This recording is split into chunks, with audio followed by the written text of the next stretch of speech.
Amigos da TV Cidade, quero cumprimentá-los. Olá, tudo bem? É hora do programa Cidade Aberta, edição de hoje, chegar na sua presença, na sua companhia, no ar aqui pelo canal 14 da NET para toda a região de cobertura da NET em Farroupilha. Ainda pelo aplicativo TV Cidade Farroupilha, você baixa o aplicativo e tem acesso à nossa programação ao vivo pelo celular e também pelas redes sociais. O programa tem um apoio cultural do Grupo Feltrin, mais pela cidade, muito mais por você. O nosso assunto hoje é comunicação, é Constituição. A Câmara de Vereadores de Farroupilha trouxe ao município na semana que passou o professor, doutor em comunicação e também professor da Universidade Federal do Estado do Rio Grande do Sul, que atua na área da comunicação, Luiz Arthur Ferrareto, para falar sobre os 30 anos da Constituição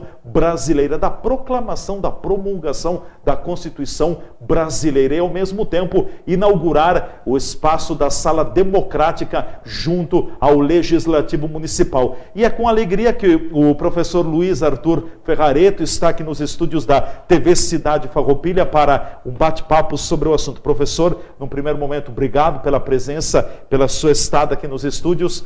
Bem-vindo, tudo bem? É um prazer para mim estar aqui conversando contigo, né? Como foi um prazer conversar com a comunidade aqui de Farroupilha a respeito de um assunto tão importante para todos nós como os 30 anos da Constituição Cidadã, né? A Constituição que definiu os padrões da nossa cidadania aí, e que tem garantido a democracia no país e a liberdade de expressão durante todo esse período. Né? Muito se fala, professor Luiz Arthur Ferrareto, da Constituição brasileira, de que ela está obsoleta, ultrapassada, engessada demais, mas numa avaliação bastante geral. Ela foi benéfica, ela fez bem e continua fazendo bem ao país e à nação? Olha, na realidade eu acho muito estranho a gente dizer que uma Constituição de 30 anos ela está ultrapassada, né? A ideia da Constituição foi ser feita para um momento específico, era o momento de transição da ditadura para a democracia, para garantir, para definir o que seria a democracia a partir de então, né? E eu acho que tem uma figura que envolve os constituintes que explica bem isso, né? Cada constituinte plantou uma árvore. A ideia era que fosse formando um bosque, né? E que aquelas árvores, em determinados momentos, elas fossem podadas por uma legislação complementar. Algumas correções de rumo foram necessárias, foram feitas, mas isso não significa que aquela Constituição, que é a primeira da história do Brasil, que foca muito mais no direito do cidadão, na definição do que é a cidadania, do que nos direitos do Estado, né? E que houve pessoas eleitas para definir aquilo, a gente pode até criticar. A gente pode até criticar que não foi uma assembleia exclusiva, né, que seria o ideal. Mas ela tem mais benefícios do que problemas. Ela é muito detalhista porque tinha a ideia naquele momento de garantir todos os direitos do país e não ter um retrocesso em direção à ditadura. Dada a situação em que o país estava. Exato. Ela seria uma ponte. É isso. Exato, mas uma ponte para o futuro, né? Eu não vejo necessidade de uma nova Constituição. Eu vejo necessidade... Por que, professor? Porque a Constituição, ali estão os principais direitos nossos, bem definidos. O que eu acho que faltou, por exemplo, na minha área específica de atuação, que é a área de comunicação, um dos artigos define como o Estado ele age em relação a emissoras de rádio e televisão e define ali, olha, emissoras de rádio e televisão, elas podem ser privadas, comerciais, né, estatais e públicas. Até hoje não se definiu o que é estatal e público nisso aí. E isso depende de legislação complementar. Então, esse tipo de detalhamento, o problema não é na Constituição, o problema é no que foi feito pelo Poder Legislativo depois, né? Eu não vejo necessidade de alterar tão dramaticamente a Carta Magna, criar uma nova Constituição, a não ser que o Brasil queira ser um Estado mais autoritário do que ele é hoje, né? Em termos de liberdade de expressão, em termos de direitos do cidadão, ela nos dá as pistas para que a gente consiga fazer do Brasil uma democracia. Com todos os problemas que aconteceram nesses 30 anos aí, o país fez eleições, manteve um certo regime jurídico. Então, há liberdade de imprensa, há problemas. Nós somos um país subdesenvolvido, né? Nós não somos a Grã-Bretanha nos Estados Unidos, né? A nossa formação é diferente como país. Nem eu quero que seja os Estados Unidos, nem a Grã-Bretanha, né? Que tem constituições muito mais estáveis. A gente passou por uma série de problemas que eles não passaram. Se a gente comparar com os Estados Unidos, por exemplo, eles têm uma continuidade democrática total. Nós não temos nós tivemos várias vezes a Constituição sendo rasgada e sendo outorgada depois uma Constituição sem o mesmo nível de democracia que nós tivemos em 1987 e 88, naqueles processos que levaram à definição dessa carta que nós temos hoje, né?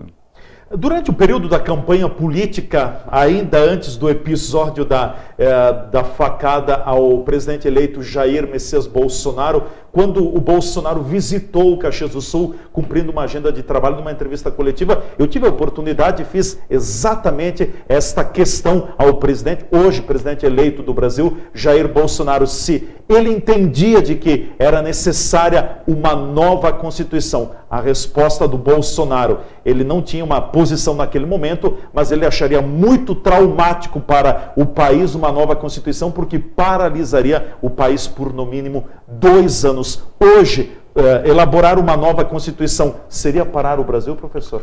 Com certeza pararia o funcionamento institucional dos poderes, né? Porque o que é um processo constituinte? Eu não sou um jurista, né? Eu sou um jornalista que está falando isso, ou um pesquisador universitário. Paralisa em todos os sentidos. Primeiro, tem que saber, e me parece, pelo menos o vice do Bolsonaro, o Mourão chegou a levantar isso, precisa saber se essa Constituição vai ser no modelo mais democrático, que é a população elege uma Assembleia Nacional Constituinte, específica para elaborar a nova Carta Magna. Imagina o tempo que vai se perder nisso aí, né? Se perdeu, se ganhar, né? Se perdeu, se ganhar, não sei, né? Mas o tempo disso aí, né, é de 1 a 2 anos, realmente, porque vai ter a eleição, vai ter toda a discussão, ou se vai se partir do que chegou a ser ventilado, que eu acho que aí é um retrocesso muito grande, de se criar uma Constituição em gabinete, né, e colocar para a população na forma de um plebiscito na primeira eleição. Não me parece que seja o mais adequado para um país tão fissurado, tão rachado por tantos problemas e por tantos antagonismos. O Brasil precisa hoje ter mais coesão, né? A gente sai de um processo eleitoral onde houve uma quantidade monumental de fake news, né? A gente sai de um processo eleitoral onde se falava muito em anti-isso e anti-aquilo, e se ficou nessa disputa... Sem grandes propostas, sem grande discussão entre os próprios candidatos. Não houve um debate no segundo turno? E aí eu vou lembrar de um momento da história do Brasil, né? Que é a campanha civilista também, quando se tinha um candidato que era o Marechal Hermes, que pretendia, que era um homem militar, né? um militar, e aí se cria a campanha civilista com o Rui Barbosa como candidato de oposição ao candidato do governo. Vai haver uma reunião para se decidir os apoios que ele receberia, e seria efetivamente o candidato. E um dos líderes políticos do Rio Grande do Sul, na época, num partido de curta duração, que foi o Partido Democrático Rio-Grandense, né, o Assis Brasil, a primeira coisa que ele chega naquela convenção e diz assim: qual é o projeto, qual é o programa? Sem um programa definido, a gente não vai votar nada. E, de fato, naquele momento, não definiram também nenhum programa, e os gaúchos, naquela ocasião, não votaram, se abstiveram da votação. Então, acho que o nosso problema, na realidade, todo, né, além dessa divisão que o país está, é saber exatamente qual é o programa, né, para além das redes sociais, dos políticos em geral, né? Independente de ser o presidente eleito ou os que estavam na oposição também.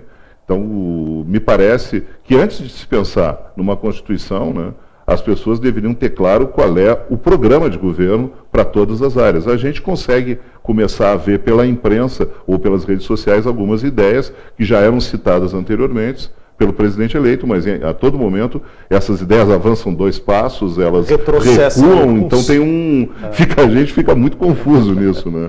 Bom, professor, para fecharmos esse bloco do programa, nesse período, dada a sua contextualização da Constituição de 88, que completou 30 anos, completa 30 anos agora em 2018, ela foi feita porque o Brasil saía de um regime militar e ingressava num regime democrático. Esta Constituição conseguiu fazer com que o país amadurecesse? Olha, aí temos outros problemas nessa questão do amadurecimento, né? Eu acho que ela deu o caminho. Talvez nós não tenhamos seguido adequadamente esse caminho. Esse caminho ele teria que passar necessariamente por um investimento sério na questão educacional no Brasil. A gente teve avanços, aí a gente tem política de cotas, tem ProUni, foram avanços interessantes, mas a gente, efetivamente, a gente forma mal o nosso cidadão. E essa formação, formar cidadania não é só a escola que forma, são as instituições. As nossas instituições estão fragilizadas. Começando pela família. Né? Começando pela família, passa pelo professor, mas passa por movimentos sociais, passa pelos partidos políticos, passa por uma série de instituições. Nós temos um problema nisso aí. Não é um problema da Constituição, é um problema da sociedade brasileira que ela não soube resolver isso. Mas se a gente pensar que nós somos um país, em termos de democracia, muito jovem, nós estamos vivendo um período de 30 anos, pelo menos, considerando com base a Constituição, de 30 anos de democracia, isso é muito pouco tempo para resolver problemas de um país que tem 518 anos e que, propriamente como nação, ele começou a surgir, né, no século passado, né? Porque o império, as dificuldades de comunicação, a própria questão de ser uma monarquia não resolviam os problemas do Brasil como nação. Ele estava se definindo ainda quais seriam as províncias naquela época que constituíam o país, né? E isso a gente foi ter mais claro mesmo, a ideia de nação dos anos 30 para cá, né? Sim. Então, nós somos jovens, né? E como jovens cometemos erros. Caminho pela frente ainda, como jovens cometemos erros, né? Vamos ao nosso espaço de apoiadores, em seguida a gente volta com a parte final do programa Cidade Aberta, hoje conversando com o doutor em comunicação, o professor Luiz Arthur Ferrareto, nosso convidado aqui nos estúdios da TV Cidade. Fique por aí, a gente volta já já.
Empório das Carnes, Rua Marechal Deodoro da Fonseca 356. O Empório das Carnes tem tradição e muita variedade para o seu churrasco. Carne fresca com procedência, qualidade e higiene. A empresa oferece carne com cortes especiais para o seu dia a dia e para aquele churrasco. Além dos seus já tradicionais clientes, atende também a diversos restaurantes e cozinhas industriais, em Farroupilha e Caxias do Sul. Todas as segundas, terças e quartas tem promoção para as donas de casa. De quinta a domingo, a promoção para os que gostam do churrasco do final de semana. No Empório das Carnes, você também encontra uma variada linha de acompanhamentos e bebidas para o seu churrasco, almoço e janta. Temperos e acompanhamentos e grande variedade de congelados. Inclusive diversas marcas de cervejas artesanais. O Empório das Carnes está à sua disposição na Rua Marechal Deodoro da Fonseca, 356. WhatsApp 054 99990 0073.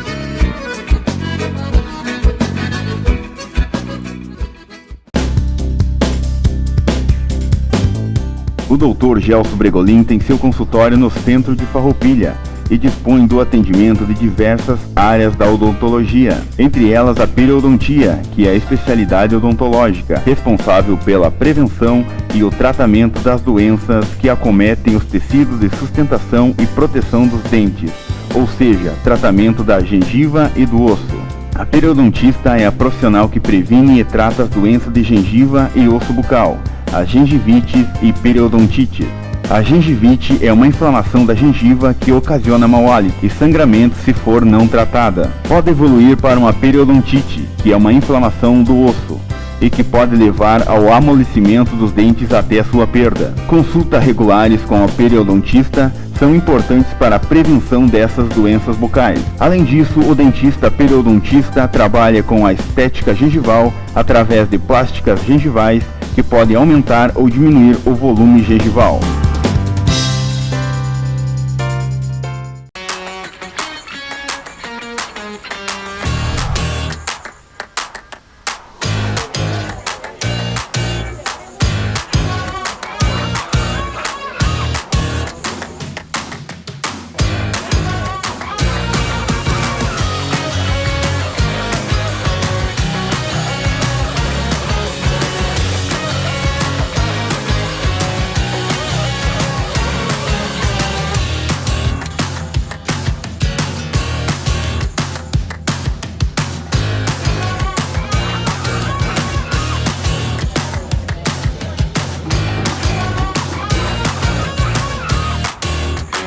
Bob's Bento Gonçalves, um empreendimento do Grupo Feltrin.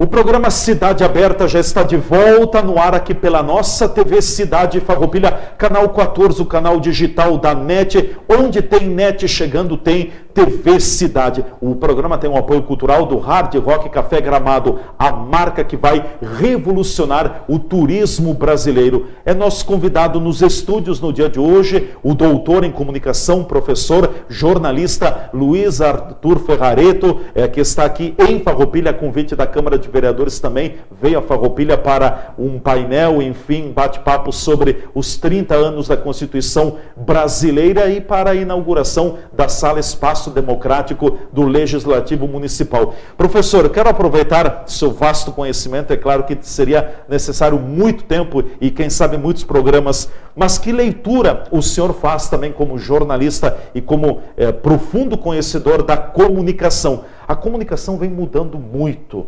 O rádio, o jornal, a TV ainda continuam como veículos de comunicação, mas a gente percebe muitas alterações na forma deles atuarem enquanto veículos de comunicação. Nós vivemos uma avalanche de transformações. Tudo está mudando muito rápido e a imprensa também está sendo afetada por essa onda de mudanças. A comunicação está sendo bastante impactada por essas mudanças todas? Com certeza, e a gente está vivendo uma fase constante de transição agora. Tudo muda muito rapidamente. Por exemplo, quem é que lembra hoje que algumas emissoras de rádio chegaram a fazer transmissões em vídeo usando o Periscope? O Periscope foi atropelado rapidamente. Quando algumas iam usar, já as outras emissoras que tinham tomado a dianteira nesse processo já estavam usando o Facebook para fazer isso, ou o YouTube, ou outras alternativas.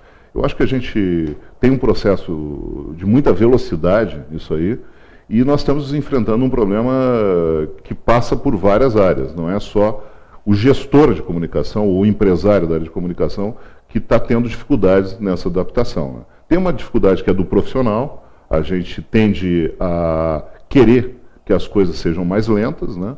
Tem uma dificuldade muito grande que é da própria instituição universitária, porque a universidade ela se adapta, mas ela não se adapta na mesma velocidade. Tem dificuldades de gestão, tem dificuldades do profissional, portanto, tem dificuldade inclusive do público, né? A gente hoje, uma das coisas que seria necessário, extremamente necessário, é ensinar as pessoas a usar a comunicação de massa, né? Porque a gente vê as pessoas não acreditam às vezes na verdade, ou na verdade construída pelo jornalismo, e acreditam nas mentiras mais deslavadas e mais sem sentido possíveis, né? É um processo, né? Na minha conversa aqui eu falei um pouco sobre isso também, que eu acho que a grande ameaça que a gente tem à democracia hoje passa pela forma como a gente tem se comunicado usando a internet, as redes sociais, Twitter, Facebook, WhatsApp, e que passa também por incompreensões nossas, jornalistas, em relação a isso. Dou alguns exemplos, né?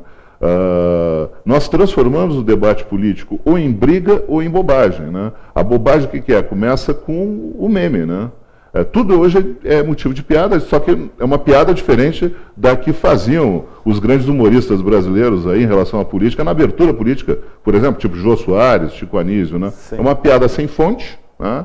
Muitas vezes com interesse político explícito, né? Ou implícito naquilo ali, vai para o deboche, do deboche vai para os crimes contra a honra, muitas vezes. A gente está vendo aí calúnia, difamação e injúria a todo momento. Para alguns não interessa hoje nem pedir o direito de resposta, e nesses casos de internet, pedir o direito de resposta não adianta nada, porque a velocidade do direito de resposta é muito menor do que a viralização da informação mentirosa, ou caluniosa, ou difamatória, ou injuriosa, né? Então tem esse problema. E outro problema que nós temos também, eu acho que nós jornalistas, nós embarcamos, de certa forma, o nosso anseio de democracia nos levou a embarcar, de certa forma, numa canoa furada, né? Nós sempre falamos tanto da importância do público, nós superestimamos a importância do público e nós paramos de mediar o que o público diz. Então, muitas vezes, o que acontece?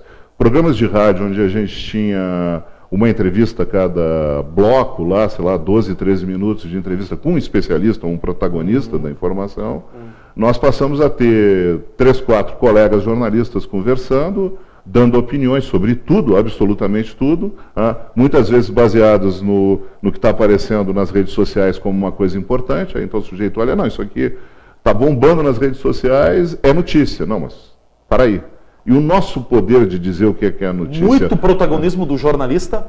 Nós largamos o nosso... De certa forma, a gente, em relação ao ouvinte, o telespectador, o leitor, nós deixamos de lado o nosso protagonismo, deixamos assim totalmente, porque a gente passa a aceitar como notícia o que está sendo dito nas redes sociais. Às vezes não é, às vezes é sensacionalismo apenas. E, de outra parte, nós começamos a ocupar, né, o espaço que era do especialista. Então, ao invés da gente ouvir o cientista político, nós damos opinião. Ao invés de ouvir o sujeito que é o comentarista esportivo da emissora, nós falamos sobre futebol. Mesmo que a gente tenha 1 ano, 2 anos de profissão e não tenha todo o conhecimento que um sujeito com 20, 30 anos, para citar alguns, assim, a diferença entre o sujeito que está começando na profissão e um Lauro Quadros da vida, um Rui Carlos Osterman, entende? Então, nós também estamos pecando nisso. E aí o que acontece? A gente sai do nosso lugar de poder, ele é ocupado pelo quê? Fake news. Fake news. Entende? É esse que parece, para mim, um dos problemas. O outro problema, obviamente, é que nessa mudança toda que está acontecendo, alteram-se os modelos de negócio. E aí tem um modelo de negócio novo que ninguém sabe qual é, que fica difícil apostar e investir nesse modelo novo, que ninguém sabe qual é que é, e se apela para continuar insistindo no modelo anterior, né? O modelo anterior ele parece mais seguro, mas ele não é adequado ao novo momento. Então está esse jogo, e aí como o modelo anterior ele parece mais seguro às vezes, nós vamos demitir algumas pessoas e vamos sobrecarregar outras, né? Então chega um ponto assim que nós estamos meio perdidos nesse processo.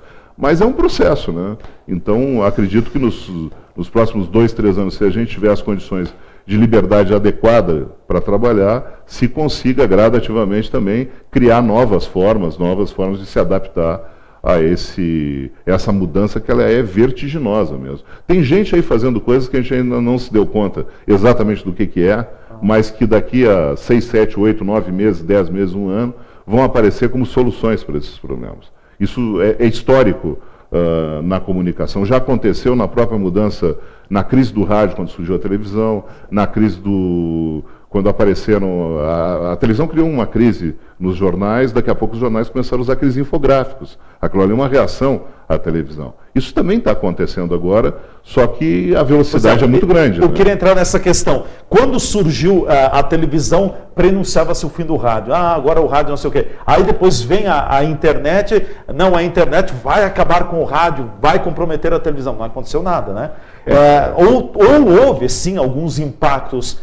E agora, com todas com esse arcabouço das redes sociais, se pensa cada vez mais, seja no rádio, seja na televisão, nos jornais, na convergência de plataformas, professor? Olha, hoje, com certeza, né, todos os meios eles têm que ser multiplataforma. Tá? Com certeza também há uma convergência profissional aí, cada vez mais as redações elas se misturam, são redações... 2, 3 jornais do mesmo grupo. Ou se unem, né? A redação da rádio com a televisão. Da rádio, do jornal e da televisão. Exato. Que são conformações e o profissional vai ter que se adaptar a isso. Não tem como fugir desse processo. O famoso profissional abelhinha. E aí tem uma coisa assim, né? Eu digo para os meus alunos e para os profissionais mais velhos, o pessoal da minha geração, que tem muito medo dessa tecnologia, muito contrário às vezes a essas transformações. O jornalista ele só quer fazer texto, ou ele só quer fazer áudio, ou ele só quer fazer vídeo. O público está fazendo áudio, vídeo, fotografia, texto a todo momento nas redes sociais.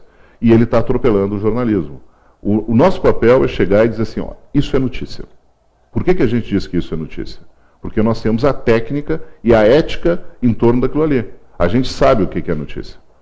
Mas a gente também vai ter que, em determinados momentos, explicar, a gente vai ter que fazer formação do público. Porque o público, às vezes... Basta só informar. Não, o público não se dá conta, por exemplo, se a gente chegar aqui e misturar a notícia com a opinião da gente sobre a notícia, ele não consegue, às vezes, diferenciar uma coisa da outra. Ele acha que o que eu estou opinando, na realidade, é fato. Entende? Então, isso tem que ser trabalhado. Isso é trabalhado em nível de ensino formal, o ensino que vem lá desde a primeira série do colégio, e tem que ser trabalhado em termos de ensino para a cidadania. Como eu recebo adequadamente a comunicação? Como é que eu consigo fazer a leitura, como ouvinte, telespectador, internauta, leitor, o que seja, como é que eu consigo fazer a leitura dessa informação que está vindo através dos meios de comunicação, para eu poder discernir se isso é verdade, se isso não é verdade, né? Qual é a influência que aquilo faz na minha vida. Né? Para fecharmos o nosso bate-papo, professor, a comunicação tem contribuído muito para o desenvolvimento do próprio país, do Brasil, fazendo uma correlação também com a própria Constituição, enfim, nós evoluímos muito, temos muito a evoluir. E para onde nós vamos? Não, assim, eu tenho certeza absoluta que a comunicação de massa ela contribui para o desenvolvimento do país. Com a internet, ela ganhou contrapesos importantes, né? Que é a própria participação do público. Hoje, se um sujeito chegar e disser alguma coisa muito destoante, né, ele vai ser criticado naquele momento. Né? Se for isso numa emissora de TV, numa emissora de rádio, isso vai repercutir nas redes sociais. O problema é que se criaram também artifícios para manipular as redes sociais, robôs, perfis falsos, né? Isso aí tem que achar uma forma de compensar isso e de ir contra isso, né? Com certeza. Bom, professor, o nosso tempo está esgotado. Obrigado pela presença aqui. Até uma próxima oportunidade. Eu que agradeço esse espaço aqui. Foi um prazer estar conversando contigo, Leandro, e conversando através de ti com a população aqui da região também. Com certeza. Obrigado. Professor Luiz Arthur Ferrareto, doutor em comunicação social, é também professor da Universidade Federal do Estado do Rio Grande do Sul e ainda jornalista, falando brevemente, claro, não nos aprofundamos na questão dos 30 anos da Constituição e também das mudanças que vêm afetando a área da comunicação. O programa Cidade Aberta, edição de hoje, vai chegando ao seu final. Muito agradecido a todos vocês que nos acompanharam. Obrigado. Continuem na programação da TV Cidade Farroupilha, a TV que mostra o que acontece em Farroupilha. A todos um grande abraço e até o nosso próximo programa.